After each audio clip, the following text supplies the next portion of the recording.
Un'altra puntata del nostro appuntamento, mano tesa per conoscere le associazioni che si occupano di solidarietà e di sociale sul territorio. Oggi siamo a Rossano con Rosa Occhiuzzo. Buongiorno Rosa. Buongiorno, Grazie per essere con noi Rosa. grazie a Rosa, voi e benvenuti.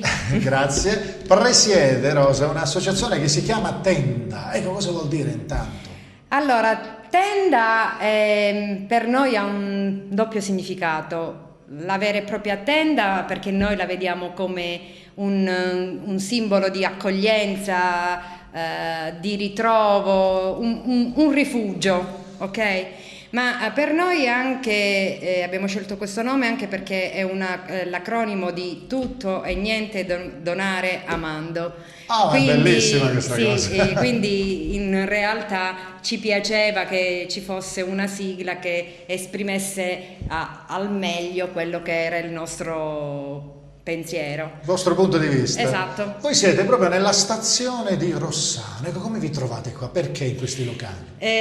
Noi lavoriamo a stretto contatto con la Caritas diocesana e in effetti questa struttura è stata data in concessione dalle Ferrovie dello Stato a Caritas diocesana.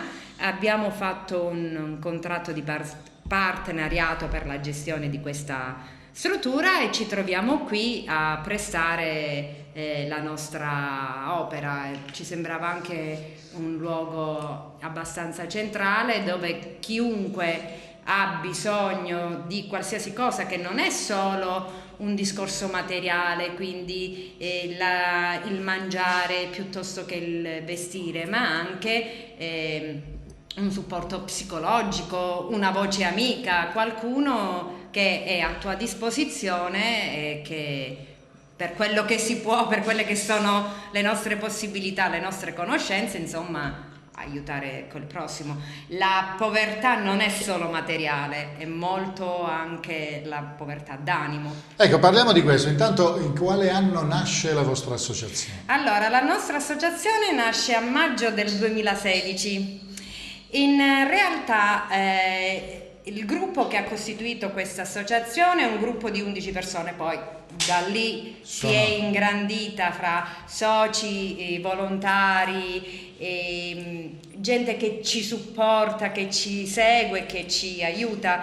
Quindi abbiamo iniziato a maggio del 2016 con l'intento di essere un supporto anche agli uffici della Caritas e della Migrantes per quanto riguarda anche la gestione della solidarietà. Ma come amo dire sempre, non abbiamo fatto in tempo a finire di firmare e far asciugare l'inchiostro sull'atto costitutivo, che siamo già partiti perché noi abbiamo iniziato a lavorare con l'emergenza immigrati nel 2016. Ci sono stati diversi sbarchi, quindi noi siamo nati tipo verso metà maggio del 2016, il fine maggio è arrivato il primo sbarco.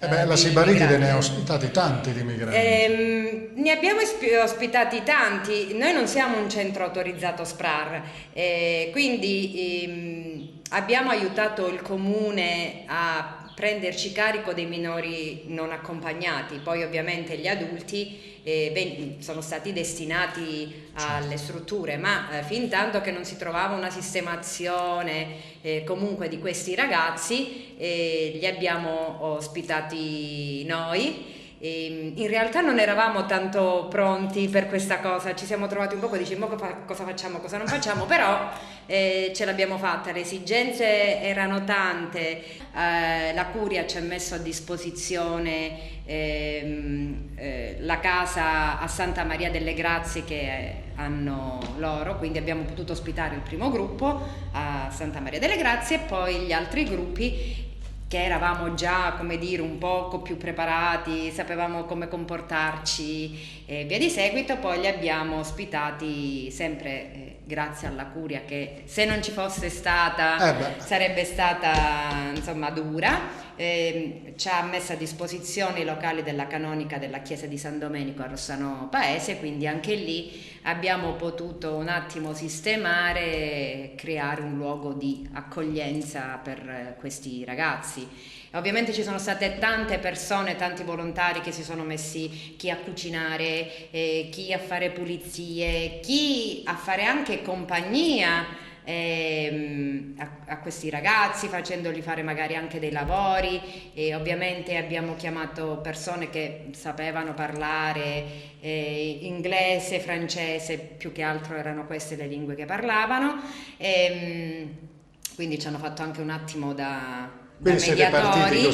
Siamo partiti, giochi, canti, gli abbiamo fatto fare anche un poco di mare dove era possibile, e anche se con molte difficoltà abbiamo anche provveduto a fargli fare anche le visite mediche, eventuali analisi, chi aveva scabbia o piuttosto che i pidocchi, insomma abbiamo provveduto. Ecco, in quel caso la nostra equipe di medici volontari sono stati veramente bravi, perché tutti i giorni andavano a vedere questi ragazzi, quindi provvedevano tutto quello che c'era da fare. Poi vi siete talmente tanto specializzati che la sala dove siamo oggi qui noi, questa voi l'utilizzate anche per insegnare la lingua italiana a questi immigrati. Questa sala la utilizziamo principalmente per fare scuola di italiano.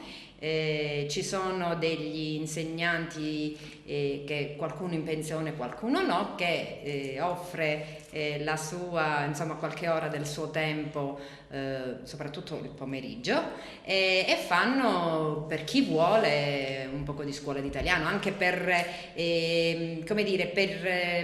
cercare di integrarli meglio nella nostra realtà. Quindi è importantissima questa cosa. No, mi piace che tu hai sottolineato che ci sono degli insegnanti in pensione che vengono qui. Questo a certificare che la solidarietà è contagiosa poi alla fine, no? Se uno comincia a fare delle cose, altri si aggregano. Esatto. E questo è anche il motivo per cui noi facciamo questa sorta di chiacchierata con chi si occupa sul campo di queste cose. Vorremmo che diventasse sempre più contagiosa. Senti Rosa, partiamo un po' dall'inizio però.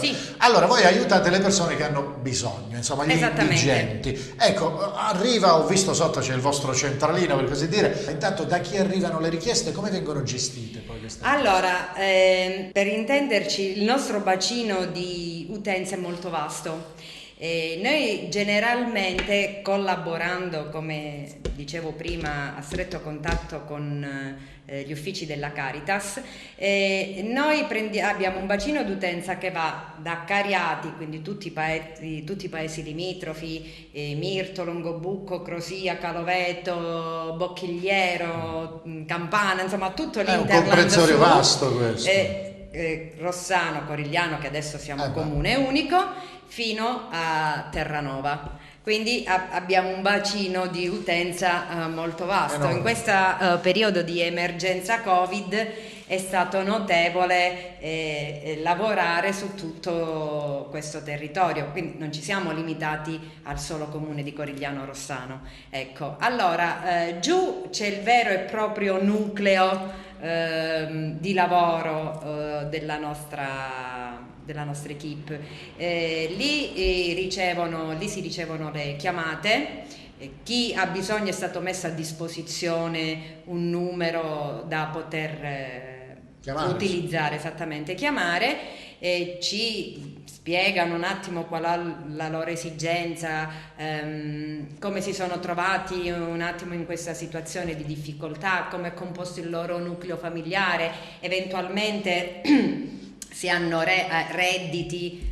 Qualcuno potrebbe avere un reddito di cittadinanza piuttosto che una piccola pensione. Introiti diversi. Esatto. Diciamo. Esatto, allora a quel punto, anche in base a quella che è la situazione familiare, normalmente ci sediamo, facciamo una piccola valutazione e vediamo anche come possiamo aiutarli a livello, in questo preciso momento, a livello soprattutto di alimentari, perché il nostro centro è un centro molto grande, anche per la nostra realtà è un centro grande, però in questo periodo abbiamo dovuto sospendere un poco di attività anche per l'emergenza Covid. Ovviamente non è possibile far venire tutti i volontari contemporaneamente, perché non possiamo stare in tanti, ma tieni conto che noi normalmente viaggiamo su una media dei 30 volontari, 30-40 volontari, poi dipende dai tipi di attività, perché abbiamo i volontari che fanno scuola, i volontari che stanno con le persone quando prendono i vestiti o fanno la doccia, o insomma devono fare le lavatrici. Adesso ci arriviamo a questo, perché il vostro centro è attrezzato proprio. Sotto al centro d'ascolto prendiamo le richieste, le filtriamo, prepariamo i pacchi, in questo momento prepariamo i pacchi e li mandiamo, tendiamo a non far venire le persone qui in maniera tale da evitare. Quindi consegnate dai pacchi con dentro generi alimentari. Facciamo una bolla di consegna ovviamente di quello che viene dato alle persone, in maniera tale anche da poter tenere sotto controllo tutto l'andamento ecco, della gestione di un nucleo familiare. Ecco, quindi o facciamo consegna e qualche volta facciamo, se qualcuno è nei paraggi qui vicino, facciamo venire loro, insomma preferiscono loro per venire, ecco. Quindi li sostenete dal punto di vista alimentare, ma non solo, perché io ho visto delle sale in cui ci sono anche tanti vestiti, per esempio. Sì, in questo mi dispiace che ci vediamo proprio in questo momento che non siamo a pieno regime, ma proprio per l'emergenza che dicevamo abbiamo dovuto sospendere un attimo quello che era la consegna dei vestiti e delle altre attività, come possono essere il servizio doccia e il servizio lavanderia. Uno, perché dovevamo evitare nuclei di persone troppo ampi. Due, perché dobbiamo comunque anche mettere qualche altro sistema di prevenzione, e poi comunque l'emergenza che è scoppiata in questo periodo è stata soprattutto quella alimentare. Abbiamo avuto tante richieste, anche perché siamo stati di supporto anche alle parrocchie, ci siamo confrontati, abbiamo collaborato anche con le altre associazioni del territorio, quindi non abbiamo lavorato da soli, e questa è una cosa bellissima, lavorare in rete con le altre associazioni e le altre realtà. Sarebbe terribile se si creasse una concorrenza. È vero, no, ma ecco, certo, anche un aiuto nella consegna, certo, nella gestione, nel filtrare le domande, insomma, è fondamentale. Ci fa piacere vedere che c'è un mondo che lavora. Ma quindi dicevamo, voi avete qui delle sale in cui ci sono i vestiti per gli uomini, quelle per le donne, e la roba per i bimbi, allora, quindi siete organizzatissimi. Sì, noi abbiamo creato questo sistema per poter dare questo servizio ai nostri utenti, e abbiamo dove facciamo la consegna dei vestiti abbiamo suddiviso proprio in reparto, il reparto uomo, il reparto donna, il reparto bambino, in maniera tale da poter avere anche un poco di privacy quando insomma qualcuno ecco, viene, e normalmente quello che offriamo sono o vestiti che ci vengono donati, che ovviamente ci portano, selezioniamo e mettiamo nei nostri locali, oppure se ci sono attività che chiudono, magari ecco, ci fanno delle donazioni, così noi possiamo Potete mettere a disposizione. possiamo mettere a disposizione, quindi possono venire tranquillamente donne, uomini e bambini, ma possono venire a fare anche la doccia o se Ho hanno visto, siete bisogno. organizzatissimi, c'è un centro per le docce, avete anche la Il lavanderia. servizio lavanderia, La sì, lavanderia. abbiamo preso le lavasciuga in maniera tale che se uno viene, deve fare la doccia, deve fare qualche altra cosa, nel frattempo che fa insomma tutte queste cose si mette la lavatrice, lava, asciuga e Un vero centro e diurno, siamo- possiamo dire. esattamente, e siamo già insomma pronti. E ho per visto, l'uso. ho visto anche l'ambulatorio, il poliambulatorio. Sì, quello è una cosa che a me piace molto. Piace molto e di cui sono molto orgogliosa perché questi nostri fratelli che comunque hanno bisogno di essere visitati, hanno un po' di difficoltà ad essere assistiti dalle strutture pubbliche. Quindi per quello che è nelle nostre possibilità abbiamo un pool di 20-25 medici, tutti volontari, partendo dai medici di base, ma abbiamo anche tanti specialisti, abbiamo psicologi, abbiamo ginecologi, dentisti, fisioterapisti, abbiamo tutte le specialità, abbiamo i pediatri, abbiamo un po', abbiamo anche ortopedici, Quindi, insomma, tutte persone tutte che- persone che prestano volontariamente la loro professionalità. Che bello. E quindi questo ci fa, per questo dico che per me è il mio orgoglio, perché beh. vedere ecco una persona che può essere aiutata, soprattutto nell'ambito della salute, che io penso che sia uno dei diritti fondamentali, Assolutamente sì. ecco, della persona, allora ecco, sono contenta se si aiuta una persona a stare un po' meglio, ecco. Allora, però io ho visto anche un'altra cosa, qui ci sono delle signore in una stanza che stanno facendo un lavoro di cucito, taglio, ecco, cosa c'è in quella stanza? Allora, non sempre ci portano roba che possiamo dare, perché è rotta, qualche scarpa è scollata, qualche borsa manca il manico, qualche bottone, qualche cerniera. Allora quello che si può ricucire lo facciamo.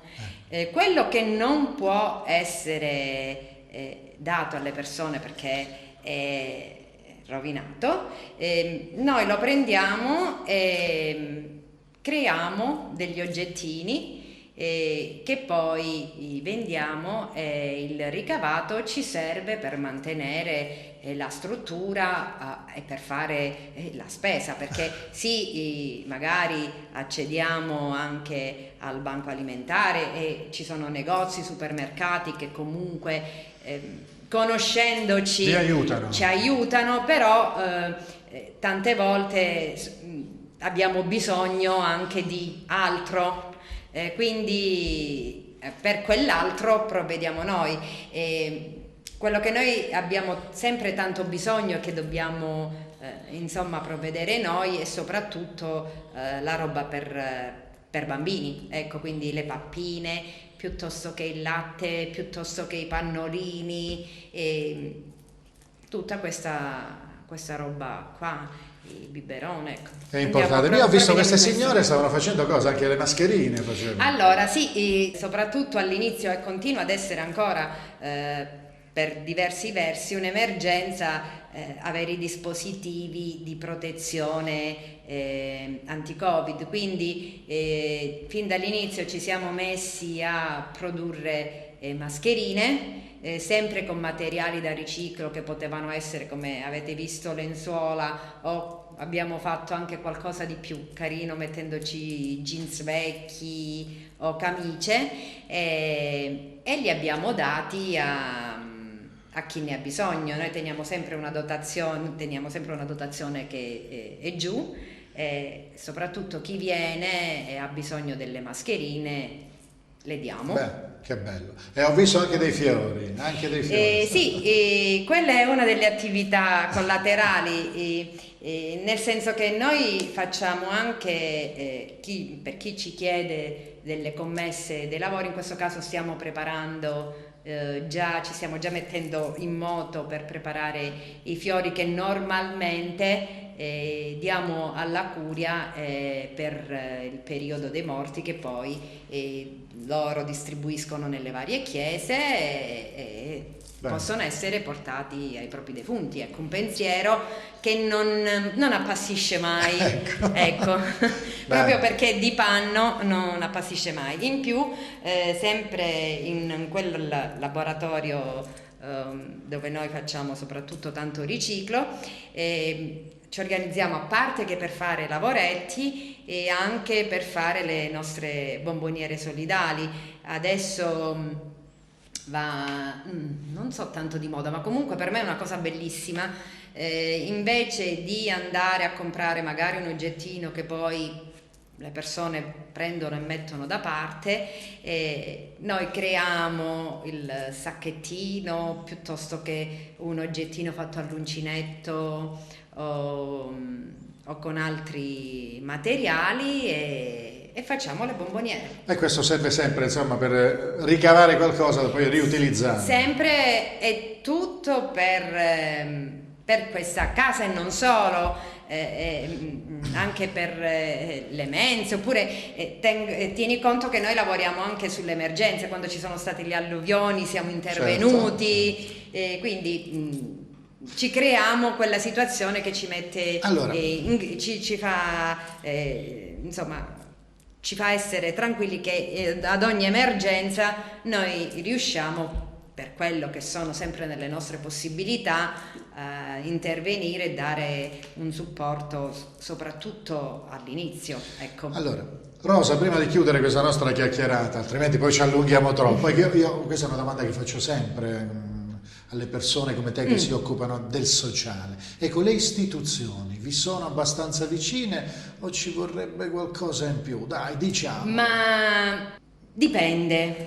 Dipende perché magari in alcuni all'inizio eravamo soli. Ok. E ripeto, poi però hanno visto quello che fate. Sì, e da lì è iniziata anche magari una conoscenza più approfondita, quindi forse un poco di collaborazione, uno spiraglio, ecco, in più. Ma insomma ci vorrebbe un interessamento maggiore, che diciamocelo via. Sarebbe auspicabile, ma noi non ci arrendiamo, noi siamo sempre propositivi. Quello mai, ma l'ho capito che siete attivi, siete tosti, insomma, quindi nella vostra determinazione. Senti Rosa, una cosa che vorreste realizzare nel prossimo futuro, cosa manca al vostro centro? La cosa che vogliamo fare innanzitutto a brevissimo è coinvolgere anche i nostri utenti nel nostro laboratorio. Mi spiego, noi non vogliamo essere solo noi volontari, a noi ci piacerebbe che chi viene in questa casa, perché noi la consideriamo una casa, è casa nostra, in base anche al tempo che ognuno di noi ha a disposizione, veniamo qui e ci piace stare in questa struttura perché ci sentiamo a casa. Quindi noi vorremmo che anche i nostri assistiti vengano e si sentano a casa, liberi di muoversi come vogliono e di rendersi utili anche all'interno di una grande famiglia, come dovrebbe essere. Certo. E quindi stiamo pensando di allargare anche le attività del laboratorio agli utenti, in maniera tale, ecco, da fargli passare anche un poco il tempo a chi vuole, e perché no, anche imparare un mestiere. noi abbiamo volontarie che sono state sarte per una vita, c'è chi è stato autodidatta ma è comunque bravissima, poi ci inventiamo tante cose, quindi se qualcuno viene e anche impara e può essere utile per il proprio futuro, ben venga. Poi abbiamo iniziato con un laboratorio sartoriale, vediamo se riusciamo ad allargare il raggio delle nostre attività anche a dei lavori un poco più maschili. Ecco, la nostra idea sarebbe anche cercare di fare questo tipo di salto, quindi non solo per le donne, ma per tutti, ecco. Allora auguri per queste vostre attività. Grazie. Rosa, io ti ringrazio per averci ospitato qui a Rossano oggi. Quando volete noi vi accogliamo sempre a braccia aperte. In bocca al lupo allora, Rosa. Grazie, Va bene. grazie mille. Noi ci vediamo alla prossima puntata.